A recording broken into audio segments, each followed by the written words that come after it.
She adjusted the strap of her sundress in front of the full-length mirror while I finished buttoning my shirt on the couch.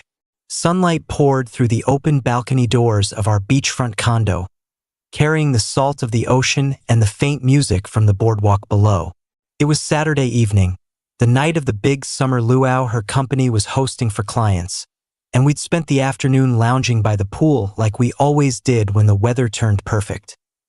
"You look beautiful," I said, meaning every word. The dress was new, a soft coral color that made her tan glow. She'd spent an hour curling her hair into loose waves, and the way the light caught them made my chest tighten with the same quiet gratitude I'd felt for the past 4 years. She didn't answer right away. Her fingers paused on the strap, then dropped to her side. In the mirror, her eyes flicked to my reflection behind her. "Every time I look at you lately," she said, voice low and almost thoughtful, "I catch myself wondering if you're really the most exciting future I could have."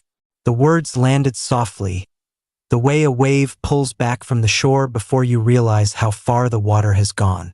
I sat very still, shirt half-buttoned, waiting for the laugh or the quick, "kidding," that usually followed her sharper remarks.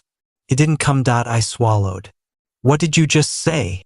She turned then, grabbing her small woven clutch from the dresser.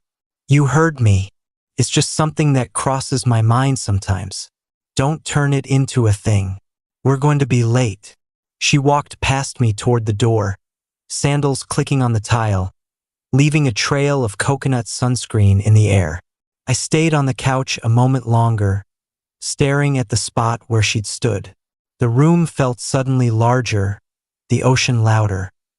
Most exciting future.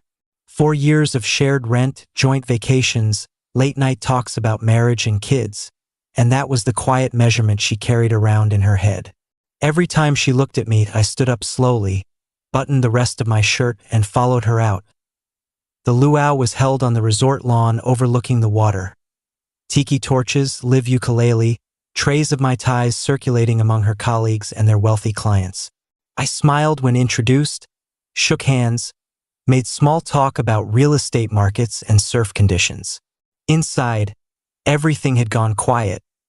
Like someone had turned down the volume on my life, I watched her move through the crowd. She laughed easily with a tall guy in linen who kept leaning in to hear her over the music. Her hand brushed his arm when she spoke. She glowed in a way I hadn't seen directed at me in months. The phrase looped in my head, steady as the drums from the stage. Most exciting future. An hour in, I found her by the fire pit, sipping something bright pink. "I'm heading home," I said. She turned, eyebrows raised. "Already? We haven't even eaten yet." "I'm not feeling great." It wasn't a lie. My stomach felt lined with sand. She sighed, glancing back toward the group she'd been talking to. "Fine. I'll catch a ride with Lauren later. Text me when you get home so I don't worry." I nodded, turned, and walked up the lit path to the parking lot. The drive back was only 15 minutes, but it felt endless. When I stepped into the condo, the silence hit differently. It wasn't peaceful anymore. It was waiting. I didn't sit down. I went straight to the hallway closet and pulled out my old Navy suitcase and the backpack I used for weekend trips. I started in the bathroom, my toothbrush, contact solution, the prescription I kept in the drawer. I left the fancy face serum she'd bought me for Christmas in our bedroom. I opened my side of the dresser. Folded t-shirts, shorts, the button-downs I wore to work. I left the linen shirt she'd picked out last summer and insisted looked perfect on me. I took my laptop from the desk, my external drive, the small stack of notebooks where I sketched app ideas after hours that I moved carefully, quietly, the way you do when you're trying not to wake a part of yourself you're about to leave behind. I in the kitchen. I paused at the fridge. Photos of us were stuck there with magnets shaped like pineapples. Maui last year, Big Sur the year before. I didn't touch them. On the counter, I found a notepad we used for grocery lists. I wrote, "I heard what you said. You deserve an exciting future. I'm stepping aside so you can find it. He is on the hook. Please don't reach out. May took a photo of the note, set my condo key on top of it, and wheeled the suitcase to the door. One last look around, the balcony where we'd watch sunsets, the couch where we'd fallen asleep during movie marathons. And I drove inland until I found a small motel off the highway, the kind with exterior walkways and flickering vacancy signs. The room smelled faintly of chlorine and old carpet, but it was clean and quiet. I dropped my bags, sat on the edge of the bed, and waited for the tears or the rage. Neither came. Just a deep, exhausting clarity. My phone buzzed. A text from her. Home already? Everything okay? Then, 20 minutes later, hello? Then, this is ridiculous. We can talk when I get back. I opened her contact, scrolled to the bottom, and selected block. The screen went dark. I set the phone face down and lay back on the stiff comforter, listening to a truck rumble past on the highway. The next days blurred into routine. I worked remotely from coffee shops and the motel desk, headphones on, code flowing easier than it had in months. I found a furnished one-bedroom sublet on the north side of town. Quiet building, ocean view blocked by palms, but affordable and available that week. Moving in took one trip. I bought an air mattress, a folding table, and a single lamp. I didn't hang anything on the walls. The emptiness felt honest. I ran every morning along the coastal trail, pushing until my lungs burned. I cooked simple things: eggs, rice, grilled fish. I read books I'd been meaning to get to for years. I slept better than I had in a long time. 3 weeks in, the first message arrived from a mutual friend, Ryan, who surfed with both of us. Hey man, haven't seen you out lately. You good?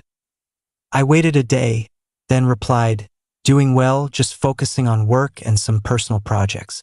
Appreciate you checking in. He wrote back quickly. Cool. Ran into her yesterday. She seemed pretty shaken. Asked if I'd heard from you. I typed, we're not in contact anymore. I'd prefer to keep it that way. He sent a thumbs up and didn't push. A week later, Sarah, closer to her than to me, texted, can we talk? She's not okay. Says it was just stress talking that night and you took it too seriously. I replied. She said what she meant. I took it at face value and made the choice that was healthiest for me. I'm not interested in discussing it further. I muted the thread. More reports drifted in indirectly. She'd moved out of the condo temporarily, staying with her sister. She'd asked multiple people if I was seeing anyone. She looked tired. She kept saying she never thought I'd actually leave. I filed each update away like weather from another island. Then came the email from an address I didn't recognize, but the preview line gave it away. I know you probably won't read this, but I need to say I'm sorry. That night was the worst version of me coming out. I was anxious about the event, feeling old, and I lashed out in the ugliest way. You were never settling. You were my safe place and I ruined it. I miss you every day. The condo feels wrong without you. I can't listen to half our playlists. Please, just one conversation. I'll meet you anywhere. I read it twice, saved it to a folder labeled past, and marked the email as spam. A month later, her best friend Mia messaged me on Instagram. This is super awkward, but she's staying on my couch and she's struggling hard. Therapy, crying all the time, barely eating. I know you're hurt, but maybe just a quick call would give her some closure? I responded politely. I'm sorry she's having a tough time, but contact between us isn't healthy for me. I wish her healing and happiness. Truly. I restricted the account. The final voicemail came from a blocked number I didn't recognize until I played it. Her voice was hoarse, background noise of waves and wind. She must have been on the beach near our old place. I can't believe you're doing this. For years and you just disappear? I said one stupid thing, and you punish me by erasing everything? You were supposed to stay and show me I was wrong. Instead you ran. You're colder than I ever imagined. I hate that I still check my phone hoping it's you. I hate that I still love you. The message cut off. I saved it, not out of sentiment, but as quiet confirmation. The blame, the expectation that I should have absorbed the blow and stayed to soothe her regret. It was all there, unfiltered. That I deleted the voicemail the next morning. 6 months passed. I'd been promoted after shipping a feature my team had been stuck on for a year. I'd furnished the apartment slowly, bookshelves, a real bed, art prints from local weekend markets. I'd started surfing again, early mornings with a new group of people who didn't know my history. My runs got faster. My laugh came easier. I was at the annual design conference downtown, giving a short talk on user retention strategies, when I saw her across the hotel lobby afterward. She wore a navy blazer, hair pulled back, clutching a conference tote like armor. She looked thinner, eyes scanning until they landed on me. She approached hesitantly. "Hey," she said, voice small. "I didn't know you'd be speaking. You were really good up there. Thanks." An awkward beat stretched. "I've been hoping we could talk sometime. Clear the air. I've done a lot of work on myself, therapy, reading, everything. I know what I said was unforgivable, but it wasn't the truth of how I felt about us. I was scared of getting older, of routine, and I sabotaged the best thing I had." I listened, hands in my pockets, expression calm. "I appreciate you saying that," I said, "but I heard the truth that night, and it set me free to build something better for myself. I'm genuinely content now. There's nothing left to discuss." Her face crumpled slightly. "So that's it? For years, and we're strangers. We're people who shared a chapter.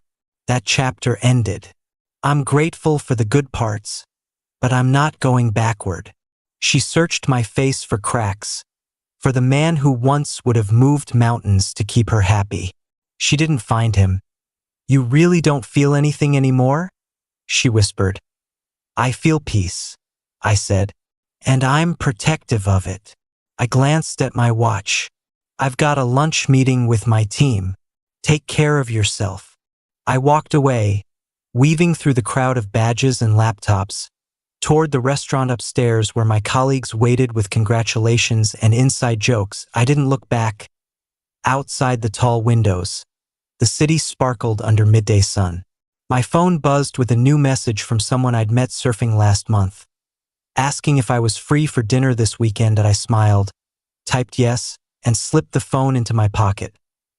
The past was a closed book on a shelf I no longer visited. The future, quiet, self-built, and wide open, was finally fully mine.